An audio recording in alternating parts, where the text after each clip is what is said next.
Sarah a préparé un petit déjeuner royal et sain à Roxane, mais la jeune femme ne peut rien avaler. Sarah lui conseille de manger pour garder des forces, d'autant plus qu'un petit être grandit dans son ventre et qui puise toute son énergie. Mais Roxane ne peut avaler que des baies de goji sans avoir de nausée. Au commissariat, à cause des hormones, Roxane a une réaction démesurée quand elle surprend Nordine manger ses baies de goji. C'est la seule chose qu'elle puisse manger sans avoir de nausée. Après s'être emportée, Roxane part pleurer dans les toilettes. Pour se faire pardonner, Nordine offre un peu plus tard à Roxane par l'intermédiaire de Sarah des baies de goji. Mais les hormones jouent une fois de plus un mauvais tour à Roxane. Cette fois-ci, c'est l'odeur du parfum de Sarah qui l'incommode. Samuel annonce à Aurore et William que Sophia et Romain ont décidé d'avancer leur départ en Espagne. Samuel les incite à faire un pas vers Sophia sinon ils auront qu'un coup de fil à Noël. Romain dit à Sophia que ça serait bien de réconcilier avec ses parents avant de partir. Sophia est prête à couper les ponts avec ses parents. Tant qu'ils n'acceptent pas Romain. Sophia et Charlie sont désormais potes. Sophia propose de faire une fiesta à la paillote pour son départ. Sophia pense que les plagistes torse nu, le wifi gratos c'est pas une bonne idée. Romain vient voir William et Aurore pour leur dire qu'ils partent demain soir en Espagne. Sophia n'est pas au courant de sa présence. Romain invite William et Aurore à la fête de revoir à la paillote demain à 13h. Bénédicte et Robin ont passé la nuit ensemble à l'hôtel.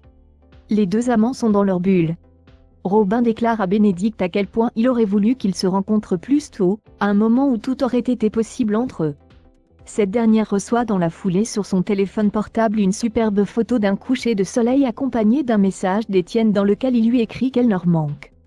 Au commissariat, l'enquête sur les sabotages du Madel pour Bertrand progresse. Damien confirme à Martin que les prélèvements sur le bouton de manchette n'ont rien donné, mais il a une bonne nouvelle. Après avoir passé des heures sur des forums en experts en objets d'art, et de commissaires-priseurs à la recherche du symbole gravé sur le bouton de manchette trouvé dans l'appartement de Justin, Damien a fait une découverte troublante. Le motif du bouton a été réalisé par un petit orfèvre londonien, connu de connaisseurs aisés, et qui ne vend ses créations à son atelier à l'ancienne. Il ne tient pas de registre de clients. Cependant, l'atelier est situé juste à côté du dernier lieu de travail de Robin. Convoqué au commissariat, Robin est entendu par Georges et Martin qui le questionnent sur sa relation avec Justin. D'après des témoins, Robin était remonté contre Justin pendant les obsèques de Naojos. Le frère d'Alex prétend connaître à peine Justin. Il essaie de faire croire aux policiers qu'il a simplement dit à Justin qu'il pensait de lui. Robin prétend ensuite être allé au MA pour travailler jusqu'à 20h avant de rentrer chez son frère. Martin montre à Robin le bouton de manchette, mais ce dernier affirme qu'il ne lui appartient pas.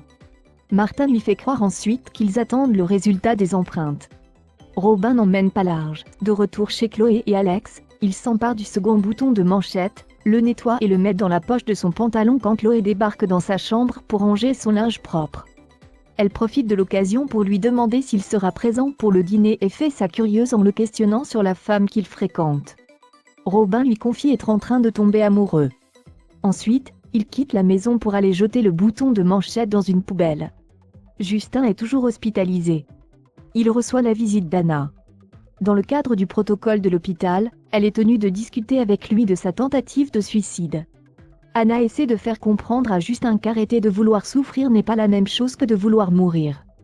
Justin lui confie qu'il voulait juste arrêter de penser, de ne plus sentir cette culpabilité qui le ronge à chaque seconde. Pour le convaincre de se confier davantage, Anna explique à Justin être tenu au secret professionnel, tout ce qu'il lui dira, restera entre eux.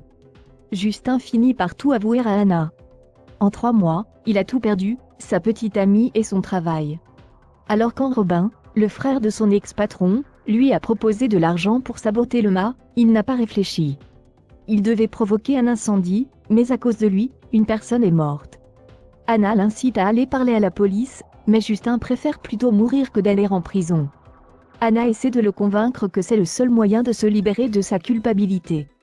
Elle le pousse ensuite à se comporter comme quelqu'un de bien et le convainc finalement de faire ce qu'il faut pour sauver un jeune homme innocent qui est actuellement en prison. Martin et Georges se rendent au chevet de Justin pour prendre son témoignage. Justin fait des aveux détaillés. Robin est venu le voir juste après qu'Alex l'ait viré du mât. Il lui a proposé de l'argent pour saboter la laveuse, d'où les 10 000 € retrouvés en liquide chez lui. Justin confie aux deux policiers ne pas avoir réussi à toucher à cet argent, car il a eu trop honte. Il leur jure ensuite que ce qui est arrivé à No était juste un accident. Justin avoue ensuite à Martin et George que Robin a trafiqué la glacière pendant l'inauguration du mât, le ponton qui a causé l'accident de Jodis, et que c'est également lui qui a empoisonné les huîtres avec de l'arsenic. Martin demande à Justin pourquoi il n'est pas venu leur dire plus tôt que la mort de No était un accident. Justin leur explique qu'il voulait tout leur dire, mais Robin est venu chez lui et l'a frappé. Il lui a fait comprendre que c'est ce qui l'attendrait tous les jours en prison s'il se mettait à parler.